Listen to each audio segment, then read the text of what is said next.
Time now is 20 minutes past 7.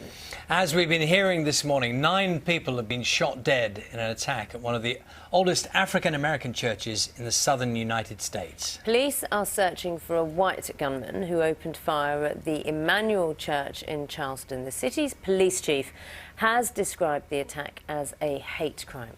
Well, we can talk now to a local resident, Christian Senger. Christian, thank you very much for joining us. You must be, and you and the community, in shock at what's happened. Thanks for having me, and absolutely, the city is definitely completely shocked, as you mentioned. We're devastated. You just don't think something like this would happen in your community. Tell us about the church, Christian. We understand it's a very established church, has been there a long time, and a significant part of the community. Absolutely. It's been part of the downtown, the peninsula, which is the main city of Charleston, for hundreds of years, long history, as you mentioned. And, it has a significant background with Charleston as well. It was, it isn't the first time there's been some problems with it.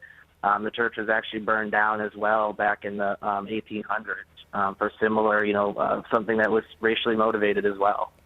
Is there a prevalent racial tension in Charleston? Is this surprising that there's been racial tension? Because we have heard from police that they are treating this as a hate crime. No, I don't think the city has any real strong tensions. I'm sure that exists in some pockets of the city and surrounding neighborhoods. And Charleston, of course, has a complicated history with racial issues and tensions. But no, I don't think there's a real big issue at this point in time. And I think everybody, no matter their background, is still completely shocked at what happened today. Just not something you think that would happen in 2015. And Christian, give us an idea of exactly when this happened. People watching from the UK would have heard this news in the last hour and a half. And did you witness any of the events? And we're seeing pictures of police and helicopters, the area cordoned off at this moment in time. Sure.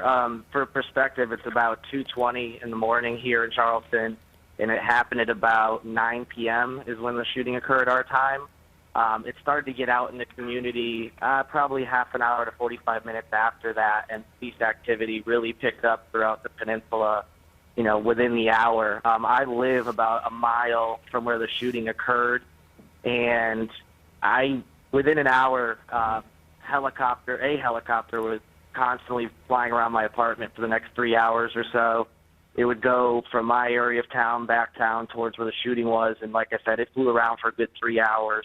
Other than that, we saw a police car park on our street here and there, but didn't seem to be any real emergency situation going on. They seemed like they were just kind of searching around the area, but didn't have, they weren't flashing their lights or anything like that. Closer to the scene, there was more activity. There was actually a bomb threat that was called into the hotel where family members of the victims were staying and awaiting updates. It turned out to be false, thankfully. So a little bit more hectic down by the shooting, but now at this hour, things have quieted down. A lot of people have gone to bed, and police have done a good job of, telling people they should stay indoors and stay away from the crime scene. And Christian, one can only imagine the impact this is going to have on the community. We understand that 9 people were killed, and we understand that one of those was the pastor, Clementa Pickney. Did you know much about him? Can you tell us much about the congregation? I didn't know him personally. However, I do know he's also a state senator here in South Carolina. So it's going to be devastating on multiple fronts as far as that's concerned. And I can't even imagine what the church community is going to have to be going through. They were in church probably, the place that they thought they would be the safest in the city. And they're in an area of town that is, busy with tourists and residents throughout the day. I don't want to speak for them, but I'm sure they are completely devastated. It's going to be a hard thing to recover from. But I'm sure they are strong and will get through it, and so will the city. Christian Senger, resident in Charleston, thank you very much for taking the time to talk to us. Let's see, time now is 7:25. We'll get the business news. And Ben, all eyes once again.